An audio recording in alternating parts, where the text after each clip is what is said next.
Good morning, good afternoon, good evening, ladies and gentlemen, wherever you're situated on this great, big, beautiful blue globe floating through the void of Yah's creation. It is Monday, the 10th of March, 2025, and the hits just keep on coming. Legacy media is on the ropes, and they're going down because you won't be trusted anymore. That's right, you won't be trusted anymore. Once you lose trust, you don't get it back. Anyway, welcome, ladies and gentlemen, to the WTF Reports. I'm Dave vonKleist, and as I start every other show, I don't want to, sound like I'm repeating myself ad nauseum, but my gosh, where do we start? There's so much crap going on all over the world. And I just want to stop before I get involved in the audio receipts that I've got prepared for the show. I just want to review what happened last week and is continuing to happen as we speak.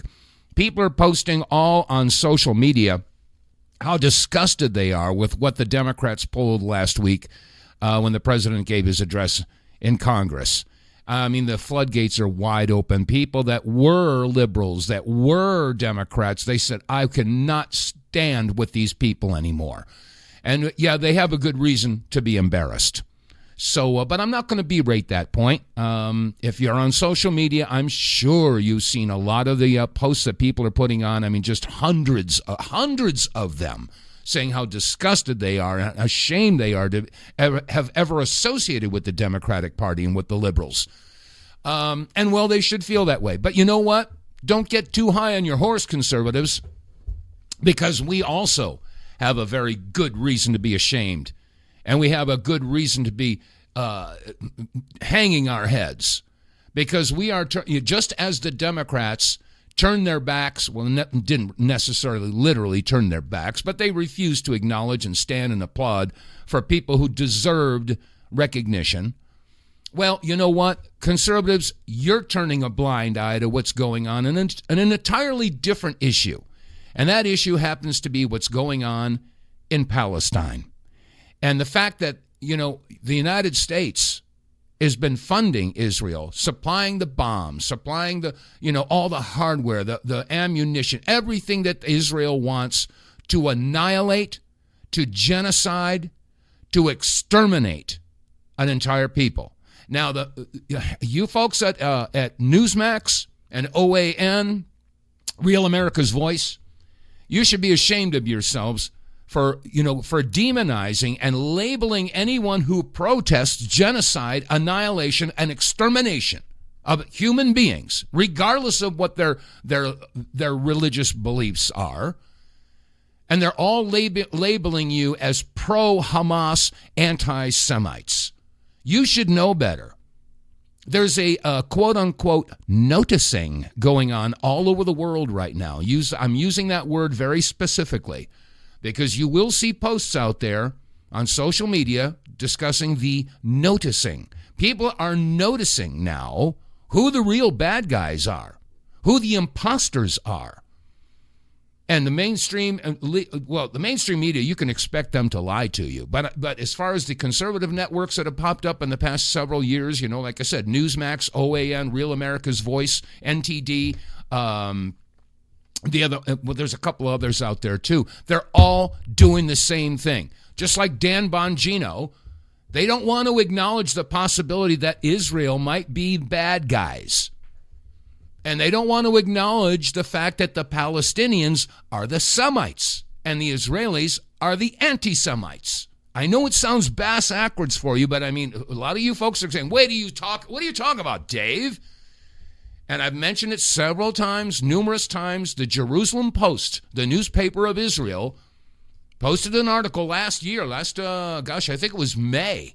I could pull it up here. Let me see what the date was on that. The Jerusalem Post, and it was May 18th. Mohammed Hadid says the Israeli Jews have no genetic connection to ancient Hebrews. And the Johns Hopkins University did the study, and I know I've mentioned it before. They did an ancestry study, found 97.5% of Judaics, the people who are living in Israel, are of Eastern European and North American descent. They have no genetic ties to the Middle East whatsoever. However, the Palestinians, 80% of them do have the genetic ties. So the point is, those Palestinians are the Semites. That makes the Israelis the anti-Semites. But nobody wants to talk about that. And we're still joined at the hip with Israel. And I do have to tell you, let me see if I can find it here. Let me see. This one, that one, this one, that one. Here we go. No, that's not it. I don't know where it went. Oh, well, I'll have to pull it up again later.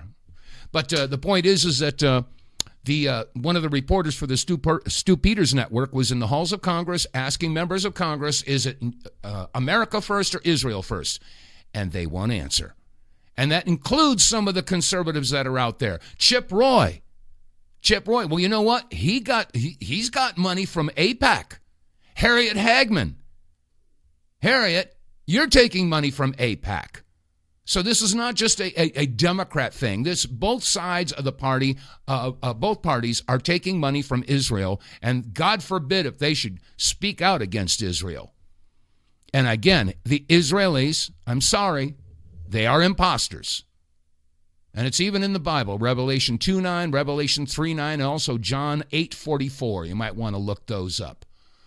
But no, it's going on and on and on.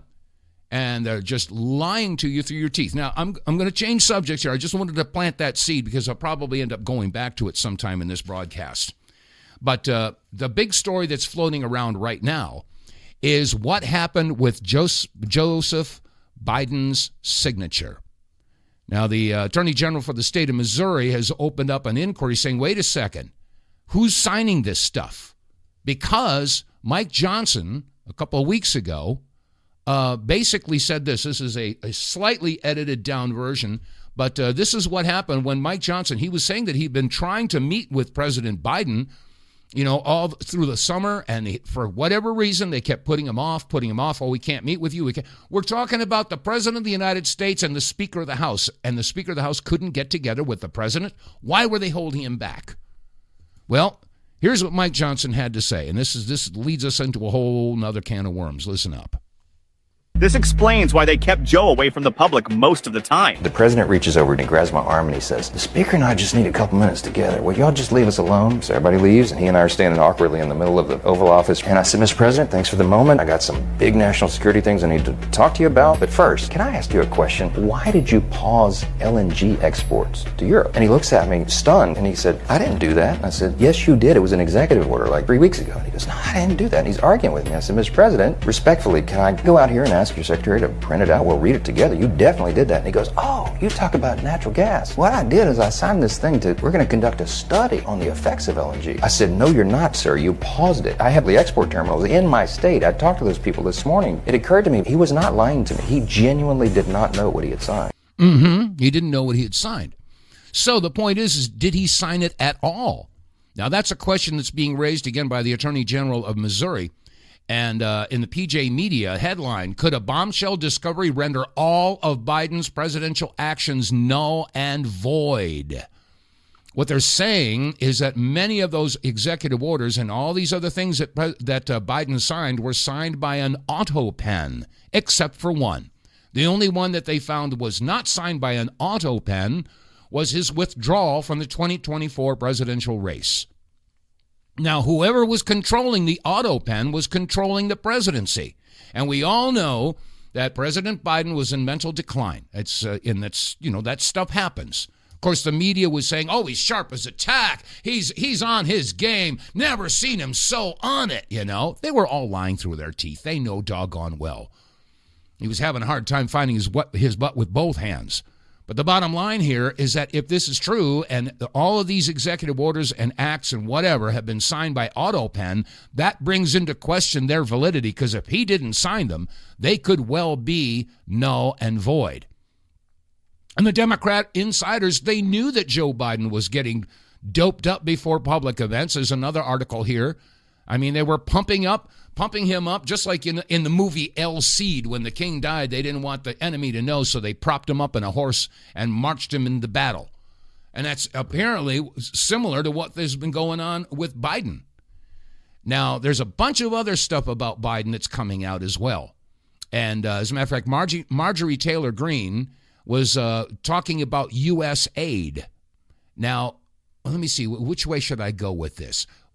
I tell you what, let's back up a little bit. Remember when Biden was he was talking about Poroshenko and the $1 billion? The $1 billion. Okay, let me remind you. Here it is. I'm sure you heard this. This is getting very, very close. Oh, no, that's not the one. That's not the one. Here it is. Sorry about that. Here it is. And I went over, I guess, the 12th, 13th time to Kyiv, and I was supposed to announce that there was another $1 billion loan guarantee. And I had gotten a commitment from Poroshenko and from Yatsenyuk that they would take action against the state prosecutor, and they didn't. So they said they were walking out to press conference. I said, no, I'm not going to, or we're not going to give you the $1 billion. They said, you have no authority. You're not the president. The president said. I said, call him. I said, I'm telling you, you're not getting the $1 billion. I said, you're not getting the $1 billion. I'm going to be leaving here. And I think it was, 6 hours? I said, I'm leaving in 6 hours. If the prosecutor's not fired, you're not getting the money. Well, son of a bitch.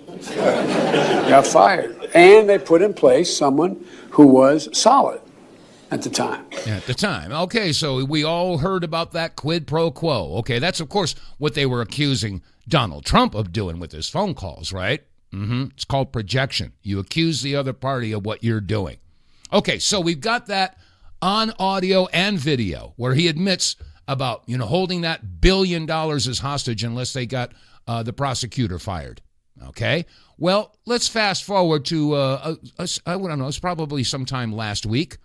Marjorie Taylor Greene was discussing the disbursement of USAID money. Now, of course, the Democrats want you to think that it all goes to feeding poor, starving people. Okay, that's what the USAID is for. Yeah, if you cut USAID, you're going to starve people. You're a bad person. Oh, really? Again, according to the Doge so far, the Doge reports only about 2 to 3% goes to food. Where's the rest of that money go? Here's Marjorie Taylor Greene. And I went over. Oh, not that one. Stop that. Here we go. And this committee, based on this hearing and witness testimonies, will consider recommending investigations and criminal referrals. When Joe Biden was president, his son Hunter was on the board of a Ukrainian energy company called Burisma. The prosecutor general of Ukraine at the time, Viktor Shokin, was investigating Burisma for corruption. Biden threatened, and is on video, to withhold $1 billion of USAID grant to Ukraine if Shokin wasn't fired. Mr. Primorak, is USAID supposed to be used as leverage by a president to protect his son? No, we call that corruption. Mr. Primorak, in your estimation, roughly what percentage of USAID funding is doled out to bad actors or to efforts that don't have the best interests of Americans in mind? I think what troubles me most is learning, I believe last year, following the hard work of the House Foreign Affairs Committee and Senator Joni Ernst, that USAID has been paying out over 50% to overhead charges. The Office of Inspector General of USAID criticized the agency for not knowing the overhead charges being handed out to all of these actors for $142 billion of disbursements. That is extremely troubling. Yes. Mr. Primorak, Samantha Power, Biden's USAID administrator, openly spoke about her agency's efforts to promote democracy around the world. In your estimation, Mr. Primorak, is that what she was doing? If not, what was USAID doing during the Biden administration? Let me cite the Holy Father, Pope Francis, who accused USAID and other donors of promoting ideological colonization, pushing a radical ideology onto the developing world that is anti-family and anti-life. It has been asserted that USAID spent tens of millions of American taxpayer dollars to promote propaganda in Brazil in the lead up to the Bolsonaro-Lula election in 2022. It has been claimed that this funding was used to pass censorship laws and silence Bolsonaro's online presence, and even bar him from running for office in the future.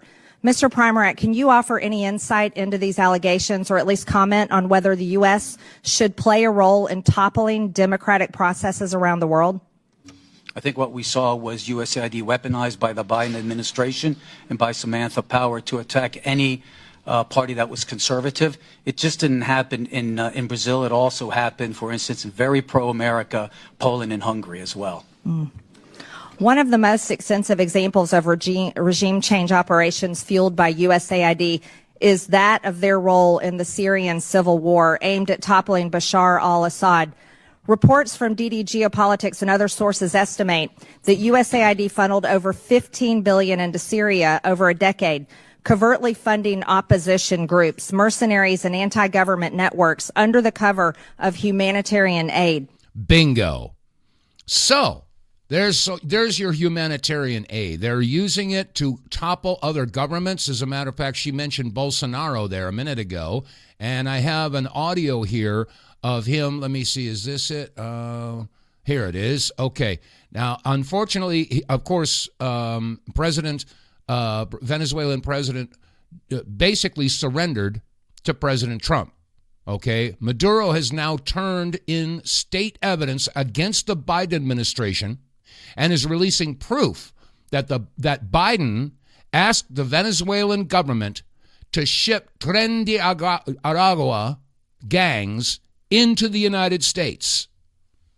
Now, I'm going to play the audio, and I'm going to read the subtitles, so you basically I'm translating what the guy is saying, what President Maduro is saying. We use the campaign on Aragua's train issue. Let me see. I have a very clear position about that. Tell President Trump, with respect, that I urge President Trump for the reports of the last 4 years of the FBI and the DEI from the offices in Colombia so that you can see, President Trump, who financed it and moved to the famous train of Aragua. Those people took him to the United States. Those people took him to the United States. Ask for vertical reports, whatever that is. They know that here in Venezuela we defeated, dismembered, and ended this group of violent criminals who intended to be used from Colombia with deep ties against the former Biden administration in order to bring terrorism into Venezuela. Is there anything that can be said about Aragua's issue?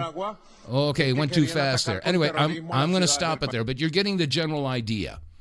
The Biden administration was shipping the gang, Tren de Aragua, however you say it, into the United States. Now, is this treason? I would think so. But this is just some of the skullduggery that we've been putting up with. And, of course, we're not being told because, the media has been lying to us. And as a matter of fact, not to change the subject, but Rachel Maddow, you know what we can expect from the legacy media, but Rachel is right up at the top of the list. Here is something that she started off saying. I'm going to play the first part and then pause it. A cost to us as a news organization to knowingly broadcast untrue things. We are here to bring you the news. Elon Musk. Okay. She says, we're here to bring you the news and we're not here to bring you untrue things. And then she goes on to say that Elon Musk, wait a second, let's do that again. A cost to us as a news organization to knowingly broadcast untrue things. We are here to bring you the news. Elon Musk has apparently somehow convinced the United States government, specifically the United States Department of State, that the taxpayers of the United States of America should spend $400 million buying, quote, armored Tesla production units. Isn't it great and definitely not at all illegal or profoundly corrupt? Definitely not ripping us all off to pay themselves, right? Donald Trump didn't give that contract to Elon Musk. Joe Biden gave it to him. Thank you, Jesse Waters. You're right.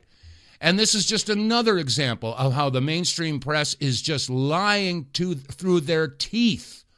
Now, getting back to this issue about Joe Biden and the situation with Poroshenko and the $1 billion and Marjorie Taylor Greene exposing that $1 billion was coming from USAID. Well, guess what, folks? There's an audio that's just been released, and this came out. Apparently, this is a conversation that happened 2 weeks after Trump was elected back in 2016. This is before Trump even took office. It's only 2 weeks after the election back in 2016. And here's a conversation that Biden had.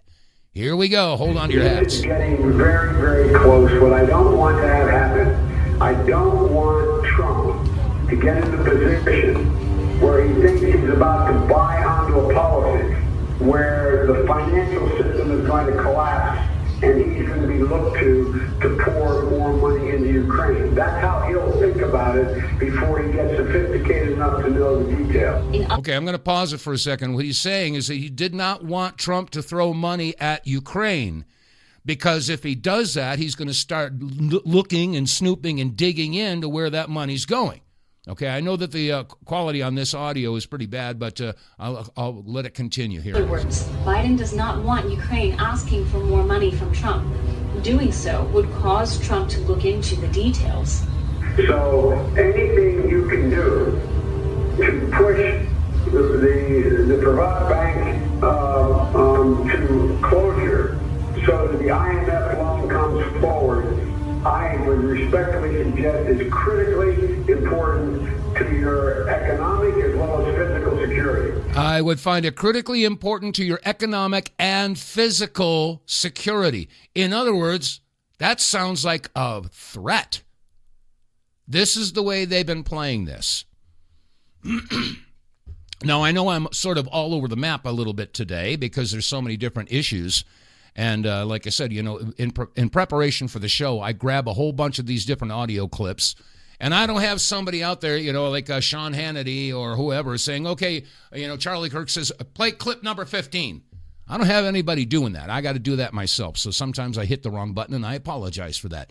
But going back to this issue about you know, the fact that the United States is throwing money all over the world through organizations like USAID, et cetera, and of course we're sending, you know, all kinds of money over to Israel, you know, foreign aid, blah blah blah. I'm curious to know where that money's coming from. So the point is that all of the folks out there, again, I mentioned a little bit earlier in this broadcast that we conservatives have a reason to hang our heads and be embarrassed and be ashamed because we're turning our backs on the extermination of an entire people in the Middle East. And we, you know, the Christian Zionists out there, you know, the John Hagees of the world, saying we have to stand by Israel. Israel's our greatest ally. For what? Why are they our ally? That's because they've been paying you. But there is, let me see, where is that clip? Where is it? Pardon me on this one. Oh, okay. What the heck did I do with it? Oh, well. Let's see. Okay, yeah. The issue here is if we are going to back Israel, we are basically condoning, as like I said, silence is consent. Nobody's in our government is saying anything about what Israel is doing. In other words, it's fine. United States is just fine with bombing all those people. No problem. No problem whatsoever. So all of you folks out there, all you good Christians out there, I'm going to ask the musical question, who would Jesus bomb?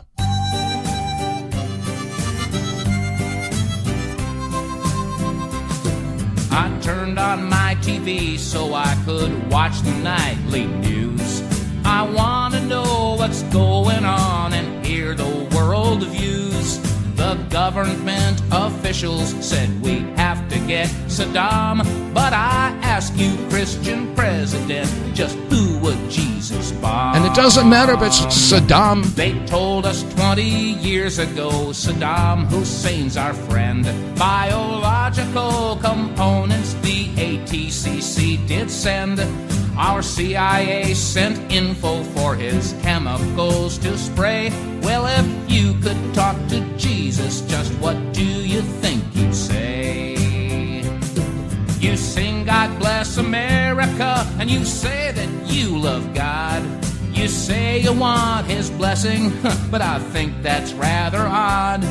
The talking heads on TV say we have to get Saddam. Well, I ask you, Fox and CNN, just who would Jesus bomb?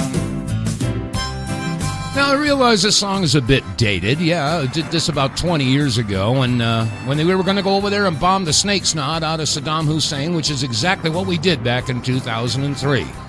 But how is it any different now? It's not bombing Saddam now. It's bombing innocent women and children in Palestine. There are protests by the millions who all want to have their say. And you claim that we're seditious and might cart us all away. You say that you love Jesus and you said you love Islam. So I ask you, Christian president, just who would Jesus bomb? You call me bad American 'cause I don't agree with you. Well, I'm not one of those sheeple who does what they're told to do. Yes, I support the military and I don't like Saddam, but I just can't help but ask the question, who would Jesus bomb? Will you show me in a Bible verse, a proverb, or a psalm? Well, I ask you, Christian president, just who would Jesus bomb? Sean Hannity, Wolf Blitzer, Bill O'Reilly, Paula Zahn. Hey, rather, Brokaw, Jennings, tell me, who would Jesus bomb? We don't want a war of conquest or another Vietnam. I ask you, Christian president, just who would Jesus bomb? All right, so the politics have changed a bit over the past 20 years, but the question remains, who would Jesus bomb? All you good Christians out there, President Trump, all of the good Christians in the Congress and everything, your silence is consent. Just blow them all on the smithereens. That's okay for you, isn't it?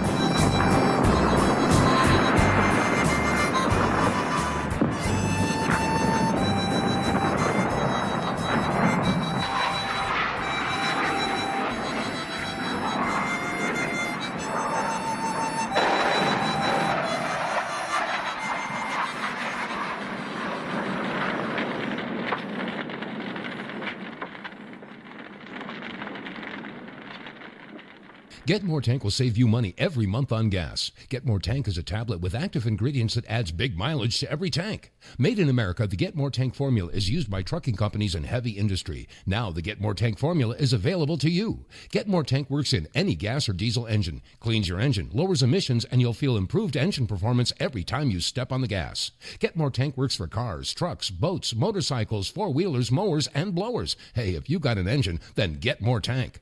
Contractors, electricians, plumbers, painters, and lawn service companies, Get More Tank will save you money and extend the life of your engines. If you're an owner-operator running your big rig around the town or across the country, Get More Tank will save you money too. If you're a farmer, all of your equipment can use Get More Tank. A 5-pack on sale at GetMoreTank.com for just $22.22 plus shipping. Use the promo code REDPILL101 and get 10% off. Save your money, save your engine, save the earth at GetMoreTank.com. Get More Tank is EPA registered, doesn't void warranties, results vary. And I respectfully and humbly request that you visit our website, TheWTFReports.com, and do business with our sponsors and our advertisers. This is how we keep our heads afloat and keep from drowning in debt. So please do. Go to TheWTFReports.com, do business with our advertisers. And by the way, if you're enjoying this wackadoodle broadcaster and all the audio receipts that I'm bringing to the program, hey, spread the word. Tell your friends and family. Say, hey, look, there's this talk show that's kind of interesting and fun to listen to. At least I'd like to think it's fun to listen to. But, yeah, spread the word. Tell everybody that there is a voice of sanity, and sometimes insanity, I suppose. No, I don't want to say that. I'm not stupid, I'm not crazy, and I don't lie. Anyway, here's a little ad I thought that you might find interesting. New research has uncovered the heaviest element yet known to science. The new element is governmentium. It has 1 neutron, 25 assistant neutrons, 88 deputy neutrons, and 198 assistant deputy neutrons, giving it an atomic mass of 3 on 12. These 3 on 12 particles are held together by forces called morons, which are surrounded by vast quantities of lepton-like particles called pions.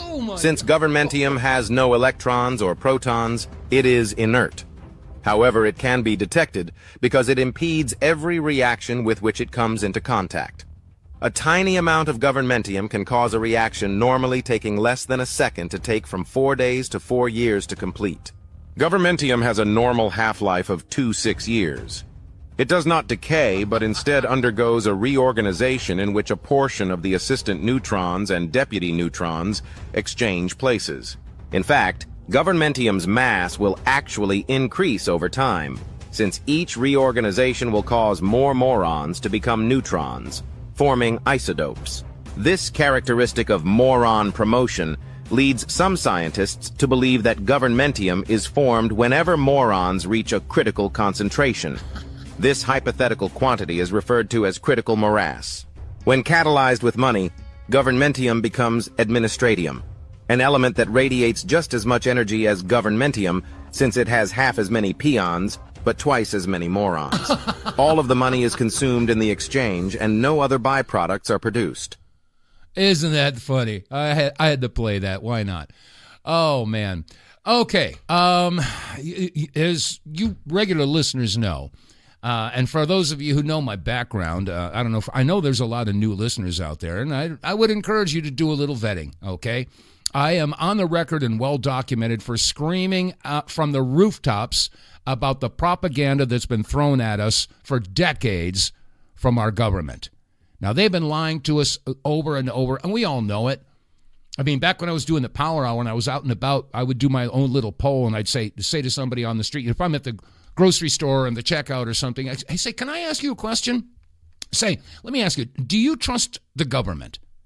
And almost everybody would say, no. You kidding me? I don't trust the government. I say, okay, cool. Neither do I. Do you trust the media to tell you the truth? And then they go, no. All right, third and final question. Where do you get all your official information? Yeah, right. Okay, this is what we've been up against. Okay, the government and your media has been lying to you, have been lying over and over and over and over again. And that's, at one point, it was illegal. There was something back in 1948 called the Smith-Mundt Act, which made it illegal for the media to lie to the American people, to propagandize them.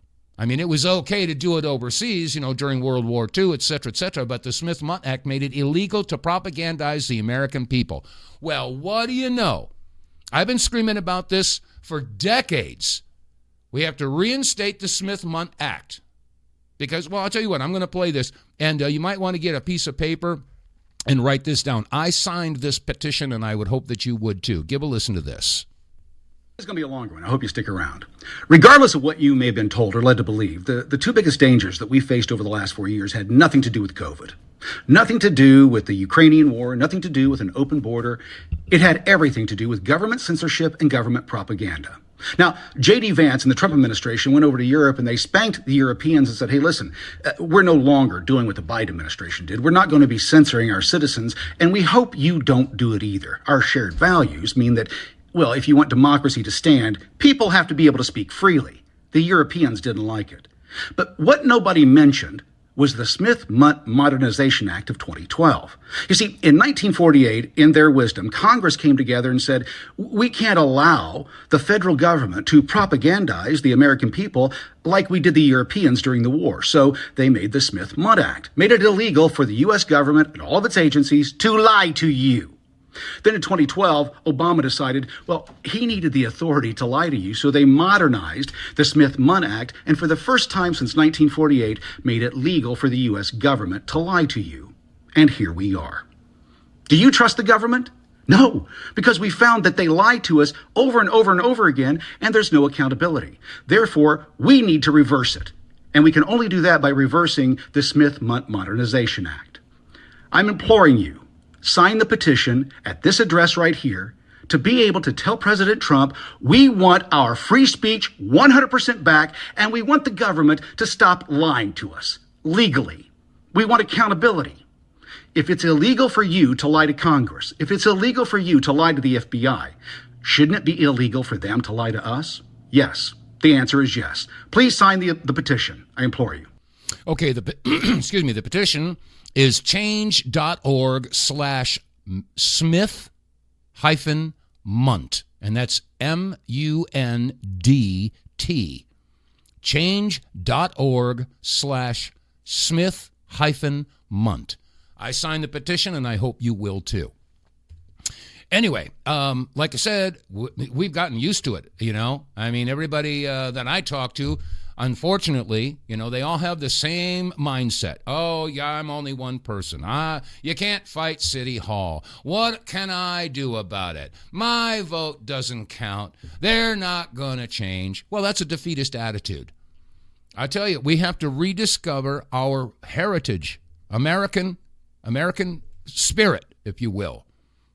When I was down in Argentina, I was down there for a few years, and I remember at one point the electric company decided to arbitrarily jack up the cost for electricity by 50%.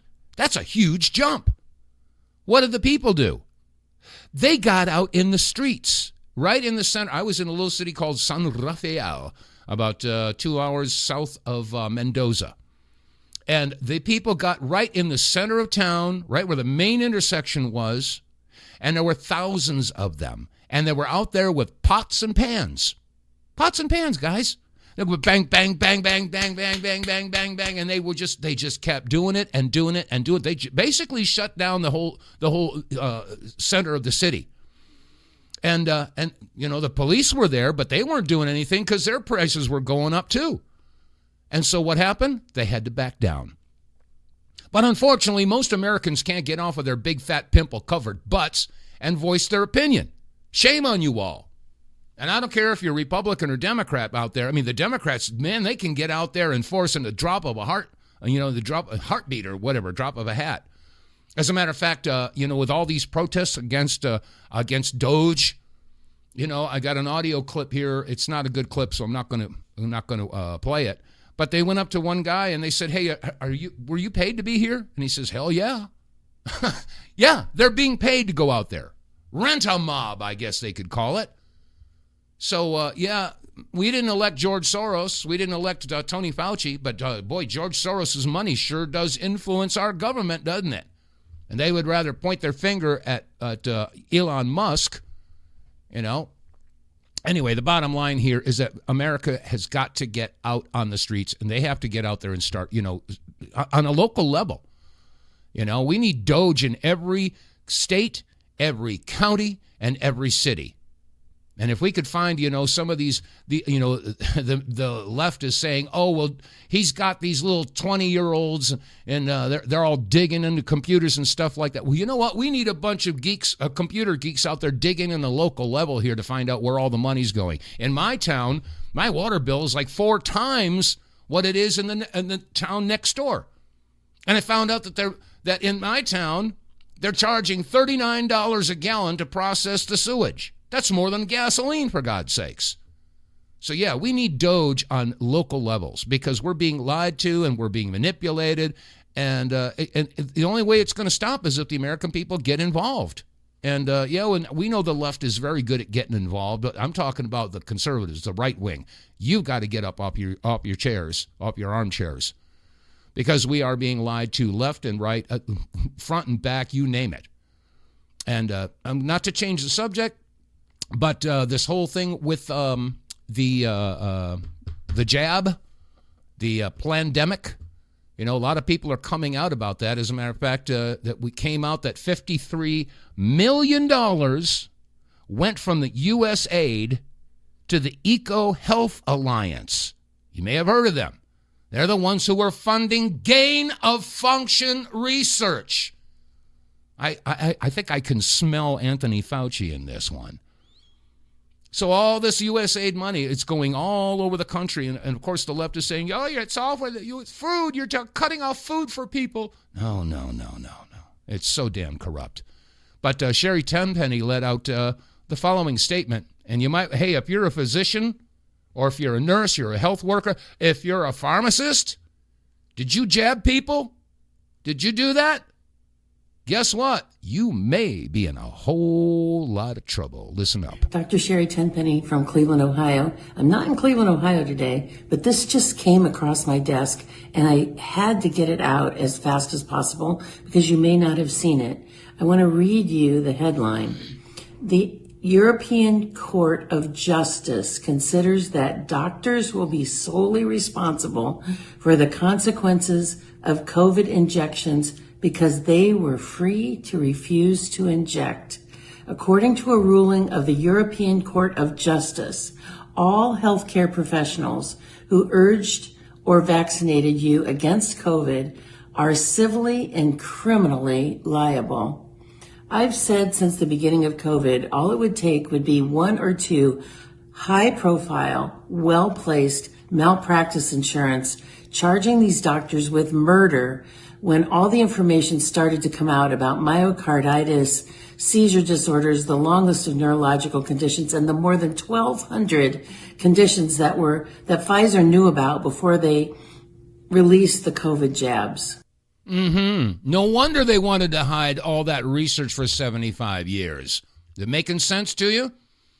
And I covered this story a couple of weeks ago that life insurance companies are now basically canceling and not honoring life insurance policies for those who have passed on if they died from complications from the COVID vaccine.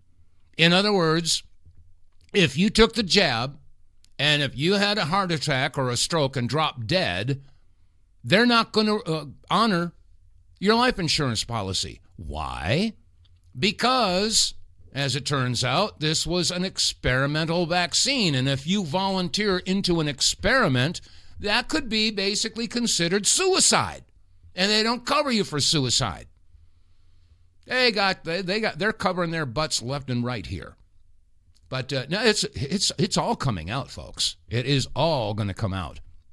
And getting back to this issue about turning a blind eye to what's going on with Israel and their genocide or their annihilation or their extermination of all these people. Well, the other thing that they're turning a blind eye is the Jeffrey Epstein issue. Yeah, everybody got really pissed off when Pam Bondi came out and handed out those files that were basically big nothing burgers. All the stuff that was in those files has been online for a couple of years.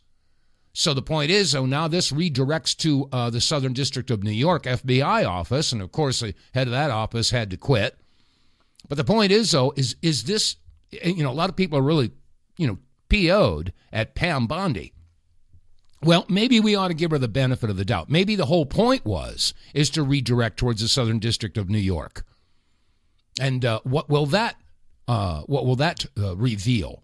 And how many of those files are being shredded or basically bleach bit or wiped from computers? We don't know. But what we do know, and it's not hard to figure out, I mean, a junior high school kid can figure this out, that Jeffrey Epstein and Ghislaine Maxwell were working for Israel and the CIA. Okay, they may or may not have been Mossad, although I would say that it's likely that Ghislaine Maxwell was. I mean, her dad, Robert Maxwell, was heavy-duty Mossad.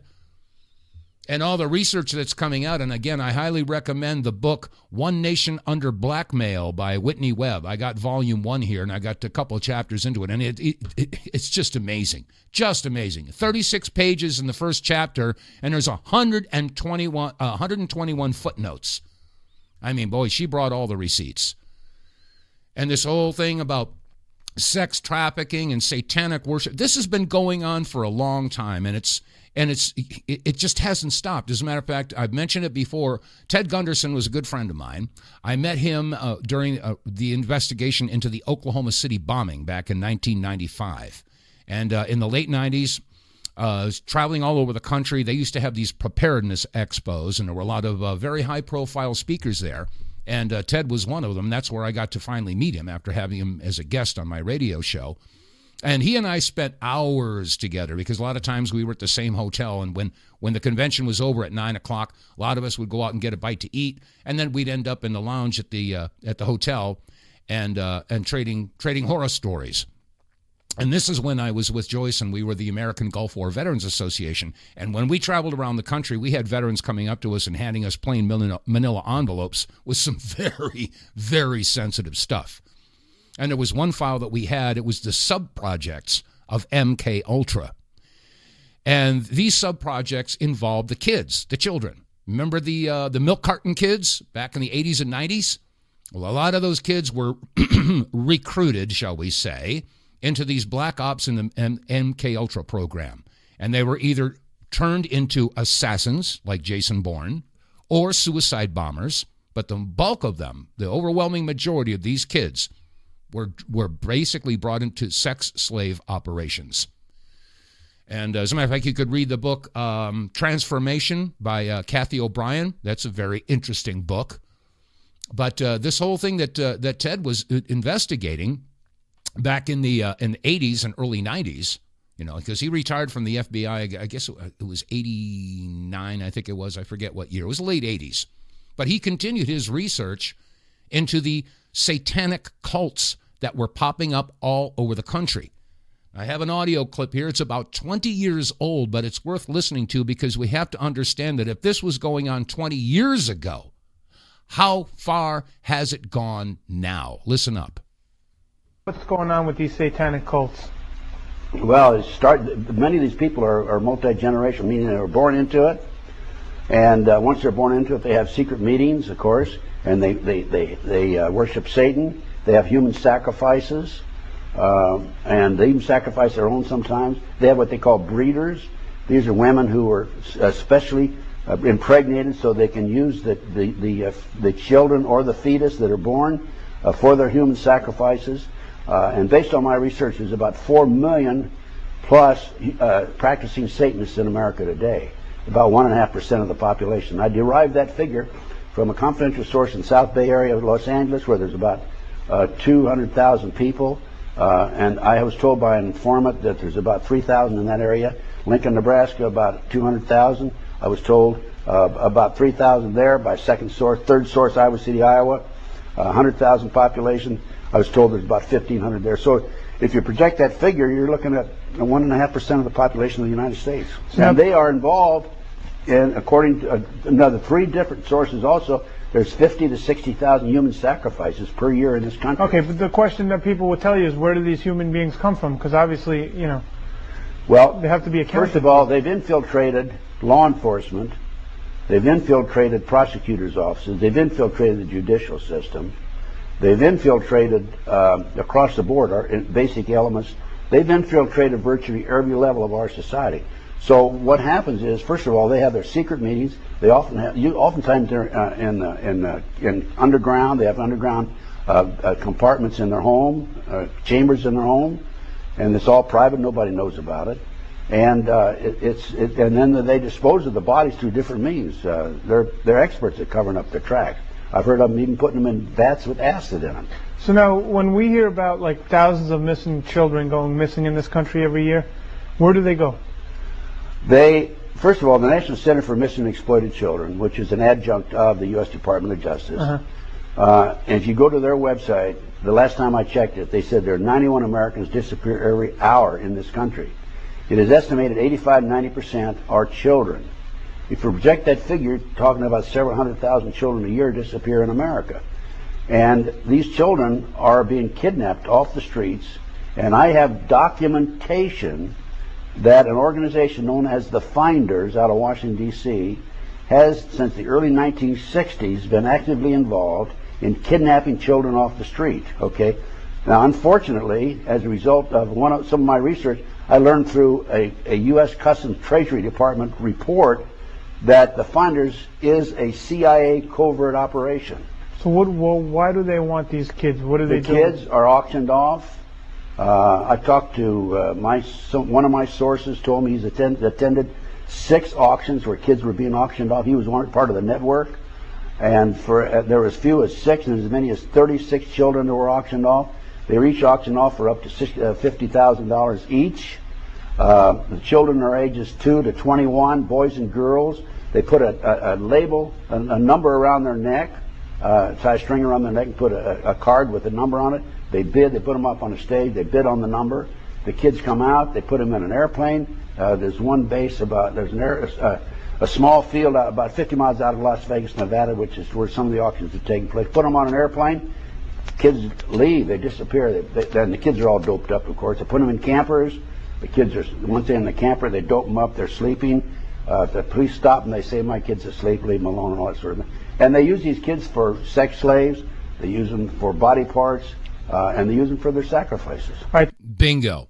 Now, this stuff has been going on. Again, that audio clip is probably 15 or more years old. And he was talking about how many kids go missing. Well, I got to tell you, it's gone up. I think he said 200,000 at that time. Well, now it's up to 800,000 kids are going missing. And Child Protective Services is up to their eyeballs in this stuff. So this is a multi-$100 billion industry.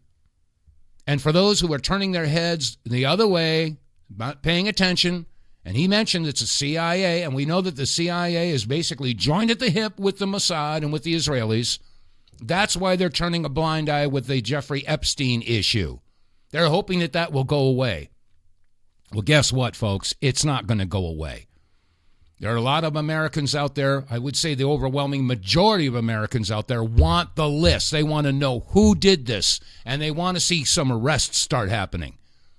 And it's not just about the trafficking. It's also about where all this money's going, about how is it that so-and-so has a salary of like $150,000 or $200,000, and yet after a couple of years are worth millions and millions of dollars. The corruption is just, the stench is curling my nose hairs. And it's not going to stop unless the people get out your pots and pans and go to the city hall and start banging them loud and long. We have to get involved. We have to engage. And I don't mean engage like the Democrats are saying, go out there, get in their face and do this and do that. No, I'm not advocating violence. I'm just saying peaceful protests on the not just federal, but the state, county, and city level. Because the corruption is just absolutely everywhere. Anyway, okay, got about a minute left. Excuse me. I hope you're enjoying the broadcast. Again, I ask you to spread the word, tell everybody about it, because, hey, we're just trying to get the truth out here. And I'm just a regular guy. I'm a blue-collar, guy. I'm not a deep researcher, and I don't have all kinds of diplomas and certificates and, awards hanging on the wall. But I do have functioning gray matter strategically placed between my ears, and hopefully you listeners do too. And it's not hard to put 2 and 2 together and come up with 4. And I wish somebody would tell Dan Bongino how that works. But anyway, all right, that said, let's see, tomorrow's Tuesday. Let me see, something big is going to go on this week. I'm trying to remember what it is. There's a lot of people saying that this whole month is going to be crazy. There's a lot of people that are really concerned about possible false flags to draw attention away from the noticing. The fact that a lot of people are indeed noticing what's going on with Israel, and with this forever war. Anyway, that said, going to wrap it up for today. Again, I humbly request that you visit our website, The WTF Reports. If you've missed a broadcast, all the archives are there. You can listen to any show going back for, a whole year or so. So, and again, we ask that you do business with our sponsors. That said, that's going to do it for today's show. God bless you all. Thank you much. Stay safe, and above all, stay free. Stand for the truth. See the faces turn white as the people unite. Watch the roaches take